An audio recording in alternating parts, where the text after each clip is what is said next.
పేపర్లో వచ్చిన వార్తలను చూద్దాం.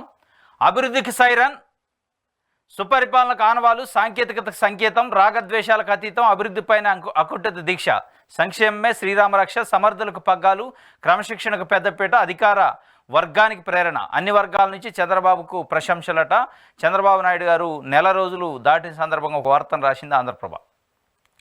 చంద్రబాబు నాయుడు తొలి నెల పాలన విధానాలను గమనిస్తే ఆయన లక్ష్య సాధనకి ఎన్ని జాగ్రత్తలు తీసుకుంటున్నారో అర్థమవుతుంది. పాలనా బండిని గతుకుల రోడ్డుపై నుంచి ఇక హైవే ఎక్కిస్తారని జనంలో టాక్ వినిపిస్తుంది. చంద్రబాబు 4.0 లోడింగ్, ఇక పాలన రన్నింగ్ అని మెగాస్టార్ చిరంజీవి పాటకు పెరిడి వినిపిస్తుంది. హామీల అమలుతో పాటు సుపరిపాలనకు మార్గం ఏర్పడింది. ఇక సత్ఫలితాలు ఒక్కొక్కటిగా సమాజం రుచి చూస్తుందన్న ఆశాభావం ఎల్లడెల్లిలా కనిపిస్తుంది. ప్రపంచంలో జరుగుతున్న మార్పులకు అనుగుణంగా మారుతూ 5 దశాబ్దాల అనుభవం గడించిన రాజకీయ నేత చంద్రబాబు లేటెస్ట్ టెక్నాలజీతో సహా అన్ని రంగాలను అవపోసన పట్టి అప్డేటెడ్గా కనిపించడం యువతర రాజకీయ నేతలకే కాకుండా అఖిల భారత సర్వీస్ అధికారులను సైతం ఆశ్చర్యానికి గురి చేస్తుందంటే అశక్తి కాదు. అభివృద్ధికి సైరన్ మోగిందట. చంద్రబాబు నాయుడు గారి 4వ ముఖ్యమంత్రి పదవి, 4వసారి ముఖ్యమంత్రికి ప్రమాణ స్వీకారం చేసి నెల రోజులు గడిచి ఈ నెల రోజుల పాలన చూస్తే ఒక సుపరిపాలనకు అద్దం పెడుతుంది, ఒక మార్పుకు అద్దం పడుతుందని ఆంధ్రప్రభ ఒక వార్తను రాసింది. కాకపోతే చంద్రబాబు నాయుడు గారు ఎన్నికల సందర్భంలో ఏదైతే హామీలు ఇచ్చిండో, నిరుద్యోగ భృతి కావచ్చు, ఉద్యోగాల భర్తీ కావచ్చు, రైతు భరోసా కావచ్చు, తల్లికి వందనం కావచ్చు, ఇట్లాంటి స్కీములన్నిటిపైన ఇంతవరకు కూడా ఒక్క అడుగు ముందుకు పడలే.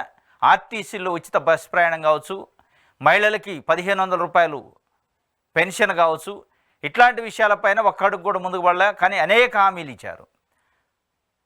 ఇంకా ముఖ్యంగా ఏంటంటే తెలుగుదేశం పార్టీ ఎంపీలపైన ఆధారపడి కేంద్రంలో ఎన్డీఏ ప్రభుత్వం ఉంది. ఆ ఎన్డీఏ ప్రభుత్వాన్ని ముక్కుబిండి వసూలు చేస్తాడు. అది నిధులు కావచ్చు, ప్రత్యేక హోదా కావచ్చు, అమరావతి విషయం కావచ్చు, పోలవరం విషయానికి నిధులు కావచ్చు అని ఏపీ ప్రజలు అనుకున్నారు. కానీ ఒక్కడు కూడా ముందుకు పడలే. ముఖ్యమంత్రి అయిన తర్వాత మొట్టమొదటిసారిగా జూలై 3న ఢిల్లీకి వెళ్ళారు చంద్రబాబు నాయుడు గారు. ఢిల్లీకి వెళ్ళి ప్రధానమంత్రి, హోంమంత్రి, ఇంకా మిగతా అనేక రకాల శాఖల మంత్రులను కలిశారు, వినతి పత్రాలు ఇచ్చారు. ఏపీకి నిధులు కేటాయించండి అని చెప్పినట్టుగా అనేక రకాలుగా హడావుడి చేసింది ఎల్లో మీడియా, ఆంధ్రజ్యోతి కావచ్చు, ఈనాడు కావచ్చు, మిగతా కొన్ని పత్రికలు. దానిపైన ఒక అడుగు ముందు పడ్డటని బిట్ల. మళ్ళీ నిన్నగాక మొన్న ఢిల్లీ వెళ్ళారు. ఢిల్లీ వెళ్ళి అమిత్ షాని కలుస్తారు, మిగతా ఆర్థిక శాఖ మంత్రిని కలుస్తారు, చాలామంది మంత్రులను, ప్రధానమంత్రిని కూడా కలుస్తారు. బడ్జెట్లో ఏపీకి చాలా పెద్ద ఎత్తున నిధులు కేటాయించడానికి డిమాండ్ చేస్తారు అనుకున్నారు. కానీ స్టడీస్ అప్పుడు కాకుండా మళ్ళీ అమరావతికి వచ్చారు. ఒక అమిత్ షాని కలిశారు, మాట్లాడారు. ఏం మాట్లాడింది చెప్పలేదు. రాష్ట్రం గురించి మాట్లాడారా, మరి వ్యక్తిగత పార్టీకి సంబంధించిన విషయాలు మాట్లాడారా, ఇంకా వేరే విషయాలు ఏం మాట్లాడారో చెప్పలేదు. కానీ రాష్ట్రం గురించి ఎక్కడ ప్రస్తావన రాలేదు. దాని గురించి అలా ఎల్లో మీడియాలో ఎక్కడ పత్రికల్లో వార్తలు రాలేదు. నిజంగానే రాష్ట్రం గురించి, ప్రత్యేక హోదా గురించో, లేకపోతే విభజన హామీల గురించో, లేకపోతే పోలవరం నిధులు, అమరావతి నిధుల గురించో మాట్లాడి ఉంటే పెద్ద తాటికాయ లాంటి అక్షరాలతో ఇలా కొన్ని పత్రికల్లో వార్తలు వచ్చాయి. చంద్రబాబు నాయుడు గారు ఢిల్లీ పోయారు, సాధించారు, మొత్తం లోళ్ళు నిధులు తీసుకొస్తానని చెప్పేటోళ్ళు. ఏం జరుగుతుందో తెలియదు. కానీ ఢిల్లీలో అమిత్ షాని అయితే కలిశారు, మిగతా ప్రధానమంత్రిని గారు, మిగతా ఆర్థిక శాఖ మంత్రి గారు వాళ్ళ కలవల. కానీ తెలుగుదేశం పార్టీ ఎంపీలతో ఒక సమావేశం పెట్టిండు చంద్రబాబు నాయుడు గారు. దాదాపు సుదీర్ఘంగా చర్చించిండట. రాష్ట్రం సమస్యలను కేంద్రం దృష్టికి తీసుకెళ్లాలి, మీరు ఎప్పటికప్పుడు కేంద్రం నుంచి నిధులు ఆశించినంతగా వచ్చే అవకాశం అనిపించట్లేదు అని చెప్పి అమిత్ షాతో మాట్లాడి బయటకు వచ్చిన తర్వాత చెప్పిండట.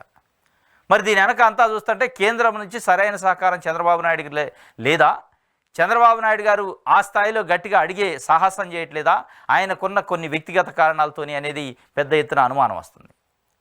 ఎక్కడా లేదు. కానీ అభివృద్ధికి సైరన్ మోగిందంటున్నారు. అభివృద్ధికి సైరన్ మోగాలంటే నిధులు ఉండాలి, డబ్బులు కావాలి. డబ్బులు కావాలంటే కేంద్ర సహకారం కావాలి. కేంద్ర సహకారం ఏ రూపంలో, ప్రత్యేక హోదానా, ప్రత్యేక ప్యాకేజీనా, ఏదో ఒకటి కావాలి. అది అడిగే ప్రయత్నం చేయట్లా, నోరు మీద పట్ల. ఇంకో ఢిల్లీ పోయి హడావుడి చేసి ఏదో అవుతుందని జూలై 3 నాడు చెప్పారు. నిన్న పోయిన దాంట్లో చడీ చప్పుడు కాకుండా వచ్చిండు. అటు ప్రధానమంత్రితో కానీ, కేంద్ర ఆర్థిక శాఖ మంత్రి కానీ, ఎందుకంటే బడ్జెట్ ప్రవేశపెడతారు. ఆ బడ్జెట్ విషయంలో ఏపీకి ఏమి అడగాలి, ఏమి ఇస్తారు అనే విషయాలపై చర్చించినట్టు ఎక్కడ చెప్పట్లే. నిజంగానే చర్చించుంటే దాని పెద్ద పెద్ద అక్షరాలతో చెప్పేటోళ్ళు, ప్రెస్ మీట్ పెట్టి చెప్పేటోళ్ళు.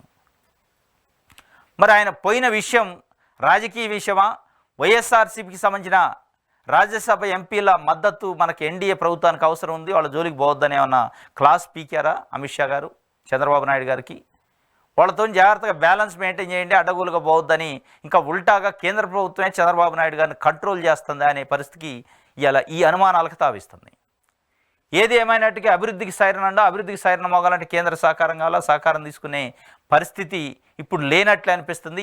ఈ నడవడికి ఈ అడుగులు చూస్తుంటే, చంద్రబాబు నాయుడు గారు అడుగులు చూస్తుంటే ఎక్కడా కూడా నోరు మెదిపి గట్టిగా సాహసం చేసి కేంద్రాన్ని డబ్బులు అడిగే పరిస్థితి కానీ ప్యాకేజీ అడిగే పరిస్థితి లేనట్టు అనిపిస్తుంది.